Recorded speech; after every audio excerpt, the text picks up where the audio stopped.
Good morning and welcome to Face the Nation. I'm John Dickerson. With temperatures getting down to the single digits in Washington this weekend, the president, members of his cabinet, and the Republican congressional leadership left the city and huddled at Camp David to talk about priorities for the new year.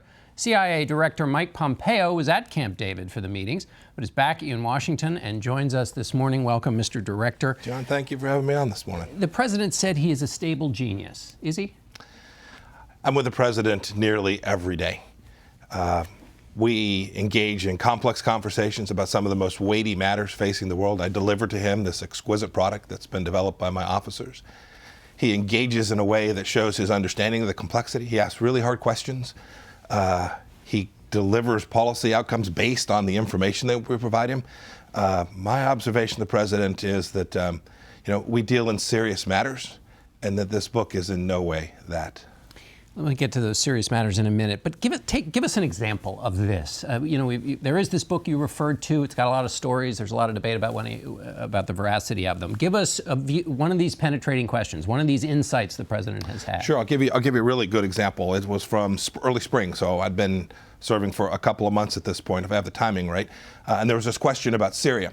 Was this, in fact, the Assad regime that had used chemical weapons? That's an intelligence question in the first instance. Can you demonstrate that it was truly chemicals? Were they used against civilians? Was it the Assad regime that had done that? And he called me up and had three very direct questions, basically what I just laid out for you. Mike, I need you to answer those for me as quickly as you can. And then we came back the next day and gave him what we knew at that point. He sent us back for a little more clarity so that we were confident in what we were doing before he made what he viewed as a very important foreign policy decision about how to respond to that. I could give you countless other examples, John. So it seems to me we have a situation here where on the one hand you have the accounts in this book, which would, if it were true and there were questions inside the administration about the president's ability to perform his office, that it would put a duty on those working around him to speak up. And then on the other side you have what could be a fundamental smear against democracy, which is to say the fitness of the president. This isn't just some political critique. This is about whether he can perform, which goes to the heart of what's going on. Those are, it seems to me, the two options. Is that the way you see it? I can only give you my experiences, John.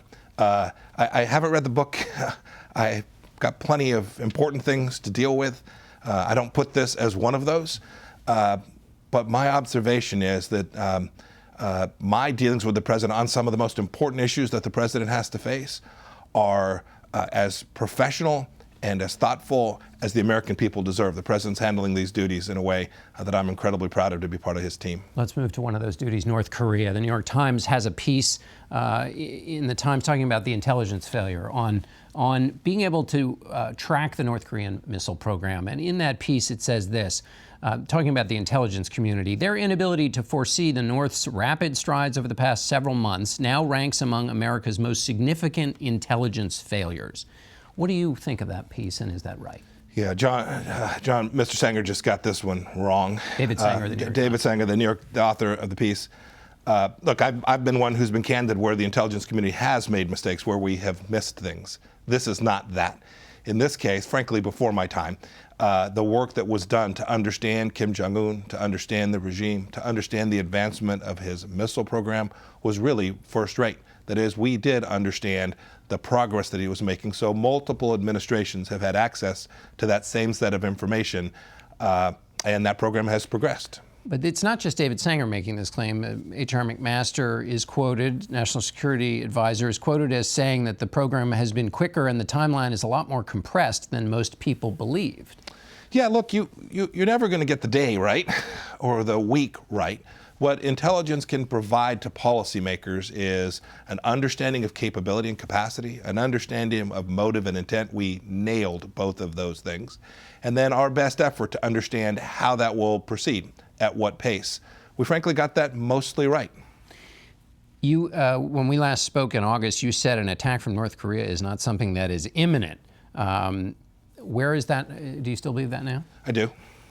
In October, you said North Korea was just a few months away from crossing the threshold to putting a U.S. city at risk of nuclear attack. Where are we now on that timeline? That remains the same. Still a few months away from that? Yes, sir. And are we few? Are we three? Are we four?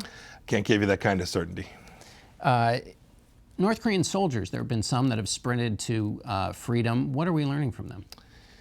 So two things that our analytic team would identify. One is that this is we talk about their nuclear force a lot, John. It's the big focus, but I will promise you Secretary Mattis and our team never forgets that they have an enormous conventional capacity as well that threatens not only South Korea but other neighbors.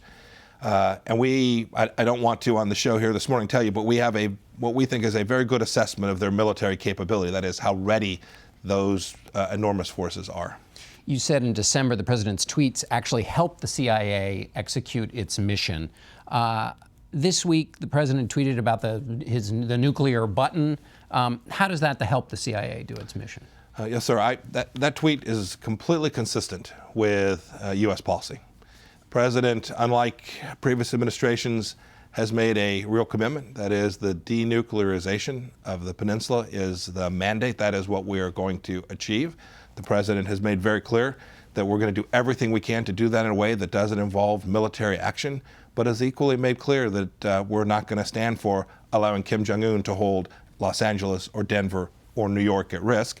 And I think what you saw in that message, the same as the rest of the messages that the president has put out, and the State Department has put out, have made that policy crystal clear. And it is important that Kim Jong-un understand that clarity. Some people criticized that tweet and thought it was a little, you don't kind of joke around or you don't be cavalier about nuclear buttons. Is that, though, helpful, that kind of willingness to risk talking about nuclear buttons in a casual way in terms of keeping the other side off guard? Boy, I can't tell you that Kim Jong-un has read that tweet because I can't prove it, but I'm confident that he did.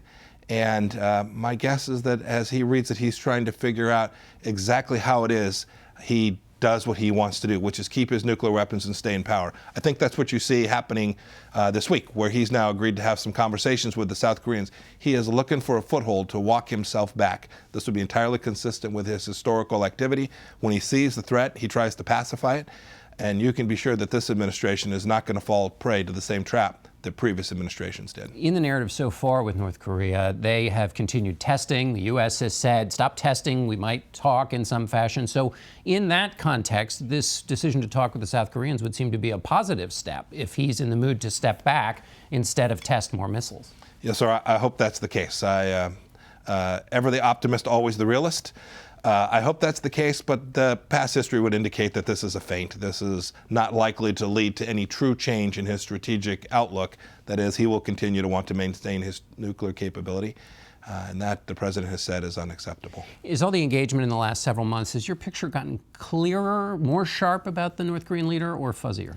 A little more clear.